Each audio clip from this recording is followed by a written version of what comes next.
Video కనుక నచ్చితే ఖచ్చితంగా లైక్ చేయండి ఫ్రెండ్స్. లక్ష్మి అలాగే మనీషా ఇద్దరు పెళ్లి కూతురుగా రెడీ అయిపోతారు కదా. ఇక టైం అవుతుంది, మండపానికి రండి, పెళ్లి కూతురుని తీసుకురండి అని చెప్తారనమాట. మరోపక్క ఫస్ట్ పెళ్లి కొడుకు వాళ్ళని తీసుకురమ్మంటారు. ఇక మిత్ర అలాగే సంజయ్ వస్తూ ఉంటారు. ఇక మిత్ర సంజయ్ ఒకరినొకరు చూసుకుంటూ ఉంటారు. ఇక సంజయ్కి ఈ పెళ్ళి అయితే ఇష్టం లేదు, కానీ తప్పక ఇక చేసుకోవాల్సి వస్తూ ఉంటుంది. ఇక మిత్ర చాలా కోపంగా సంజయ్ని చూస్తూ ఉంటారు. ఇక సంజయ్ మిత్ర ఒకటే టైంకి మండపానికి వస్తారు. ఇక కూర్చుంటారు. ఇక ముహూర్తాలు అవి చదువుతూ ఉంటారనమాట పంతులు గారు. మరోపక్క లక్ష్మిని తీసుకొస్తూ ఉంటారు. కొంతసేపు అయ్యాక ఇటు పక్కన మనీషా కూడా, ఇక వాళ్ళిద్దరు కూడా ఎదురు చూస్తూ ఉంటారు. ఆ తర్వాత ఇక సంజయ్ పక్కన లక్ష్మిని కూర్చోపెడతారు. ఇటు మిత్ర పక్కన మనీషాని కూర్చోపెడతారనమాట.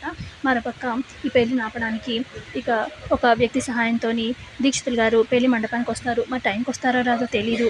ఆ తర్వాత ఇక కొన్ని మంత్రాలు చదివేశాక ఇక పంతులు గారు ఇక ముహూర్తం వేలైంది, ఇక తాళి కట్టు బాబు అని చెప్పి ఇక సంజయ్కి మిత్రకి తాళి ఇస్తారనమాట. ఇక తాళి కట్టడానికి ఇద్దరు లేచి నించుంటారు. తాళి కడుతున్నట్టు చూపిస్తారు.